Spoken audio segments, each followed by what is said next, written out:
Hey everyone, how's it going? Welcome back to the Criterion Collection review series, where we're going through my personal Criterion collection and reviewing every film as I rewatch them or watch some of them for the first time. And today's review is one that I'm very excited about.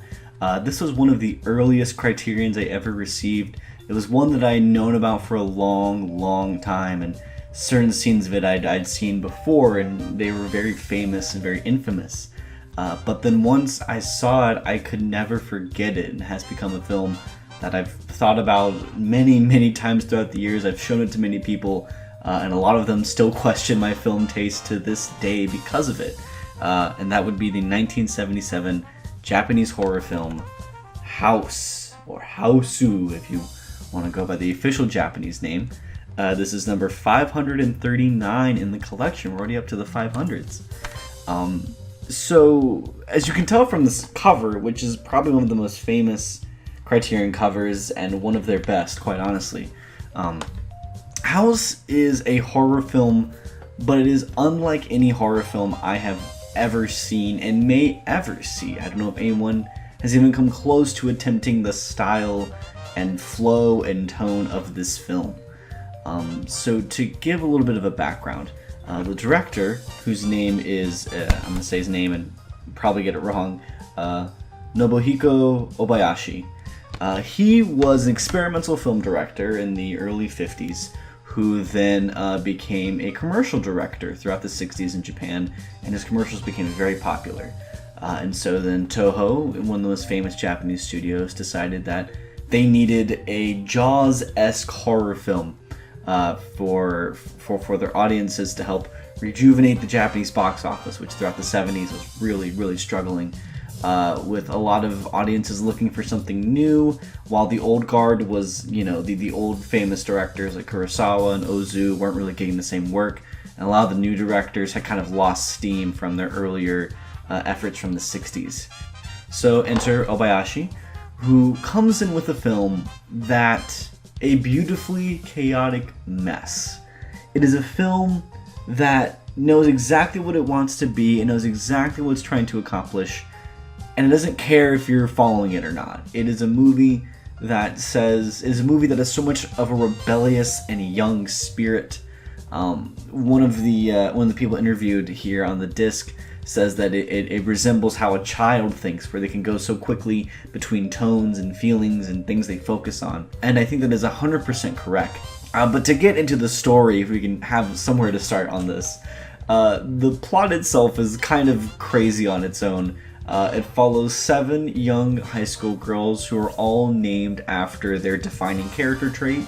So you have Gorgeous, who is the pretty one, Prof, who is the smart one, she wears glasses, Mac, which is short for stomach because she eats a lot, Melody because she's musically inclined, Sweet because she's the nice one, and Kung Fu, who knows Kung Fu. And I might be missing another one.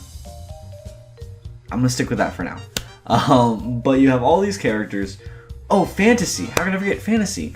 Who is prone to daydreaming.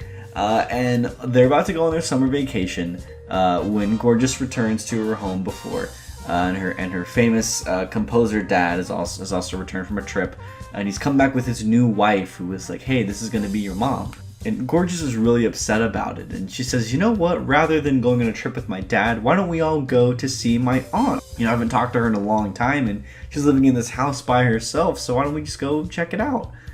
So they go to the house, and they find the aunt there, and she's in a wheelchair.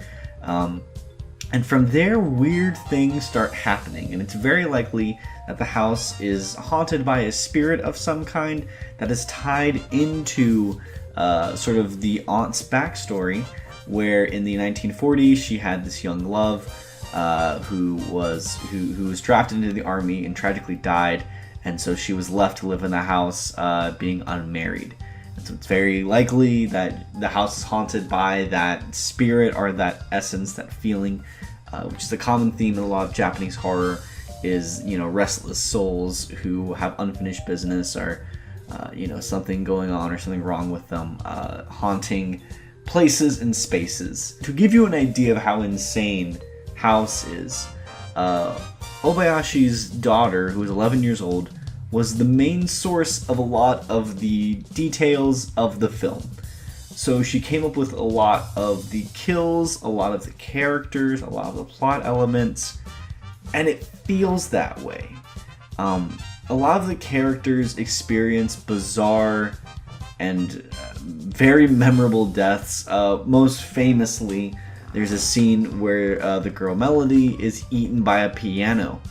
Where first she's playing, and then the thing clamps down her fingers, it bites her fingers off, and then she is munched into it. It's almost like the piano's chewing on her and pulling her in, as bits of her are flying and floating in the air. And while that may sound horrific and gory, the way it's presented is like a demented fever dream, where the camera is constantly moving, zooming in and out and shaking, and there's constant noise and screaming, and the piano is banging on different keys as it's eating her.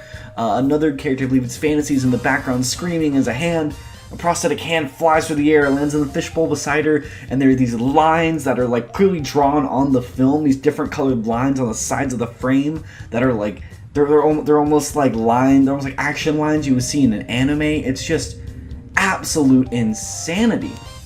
And that's just one sequence of the film. The entire film is full of these bizarre editing tricks and filmmaking and visual effects, where they do slow motion, they do speed ups, they do stop motion, they do camera shuttering, they do voice effects, there are random sound effects everywhere. Just anything you can think of. They have matte backgrounds, they have film grain, they have narration, they have jump scares, they have kung fu, they have everything in this film.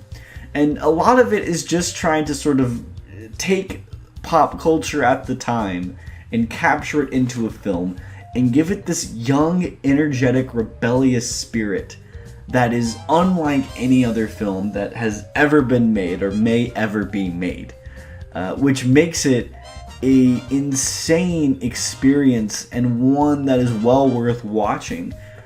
It is an almost incomprehensible movie that is enjoyable just for the spectacle alone, where I'm honestly not sure if there is a lot going on beneath the surface.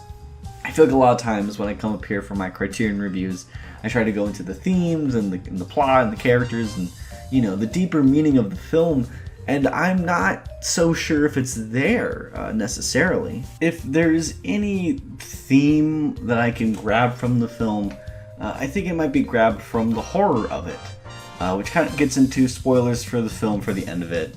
But at the end it's revealed that the house is haunted by the spirit of the grandmother, or the aunt, who is destined to feast on unmarried women, which takes the form, of the house itself eating people, almost like domestic life, consuming these people who refuse to conform in one way or another, either by force or by choice.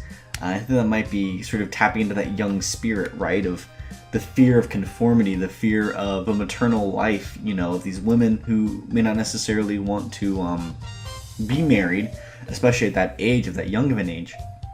And then also the fear of older women that did actually want to get married and have lost their chance, they believe, and that spirit living on in the house and then affecting other people. I think I'm kind of grasping at straws at this point. It's difficult for me to think of any real point or idea of the film, but I think the main takeaway is that it is just an insanely entertaining, engaging film that will surprise you at every single turn.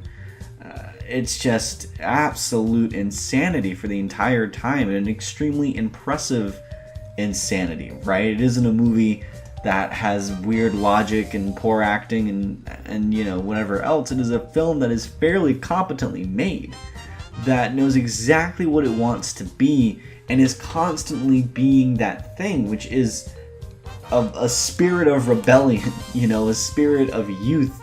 It's like the French New Wave, but without the pretension, right? It's just anything they could try, anything they could do, special effects of people's faces falling off like glass and fire appearing behind them, people turning into watermelons and bananas, extreme cutting and editing, just the full gambit of whatever they could do to elicit a reaction out of the audience. They did it, and they went for it. And apparently it was a huge hit in Japan. It was a big deal, and has now invaded the United States with this release, which was the first time it was ever released here, after becoming sort of a cult hit through underground VHS sharing. But I really, really recommend House. It is one of the most unique viewing experiences I've ever had in my life. I am a proud owner of the Criterion, and I try to show it whenever I can. And as I said before, a lot of people question my film suggestions after that. Because it is a film you kind of have to get on its wavelength, and you may never. I don't know if I ever have. This recent rewatch, it had been a while since I'd last seen it, and I'm still not sure. I still find new things, right? This movie goes so fast. Like, it's not even an hour and a half. And I still find new things every time I watch it. Because I'm still trying to process the past thing that I missed some other thing that happens. It's absolute insanity. And it is just a wonderful film that I really recommend. But it may stress you out. It is a fever dream put to celluloid in the purest way. Luckily, with this Criterion release, we get some really, really great special features. First of all, we get an experimental short film made by Obayashi called Emotions, which does a great job at showing his technique and what would lead into House. And a lot of the same techniques he's using in Emotions show up in House, and it's very fascinating. We get a behind-the-scenes feature, which was made for this release, I believe, where they interview Obayashi and maybe the people involved with the production, and sort of get an idea of what it was like to make that movie and the story behind it.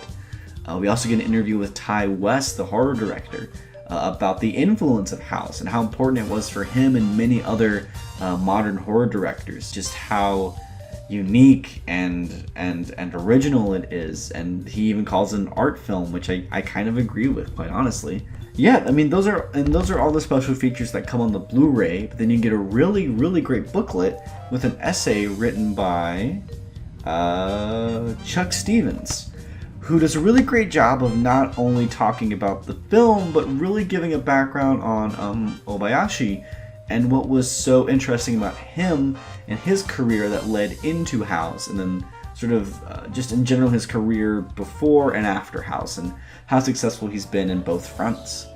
And again, if you want more context to try and figure out this movie, this is the release for you.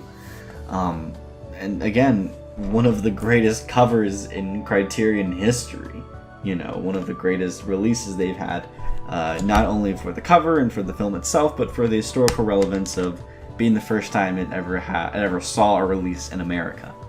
Or an official release in America, at the very least. Either way, that's House. What do you all think? Have you seen it? What do you think of it? Were you able to stand how insane and abrasive the film is? Let me know in the comments below. If you like the video, please like it. If you want more people to see videos like this, please share it.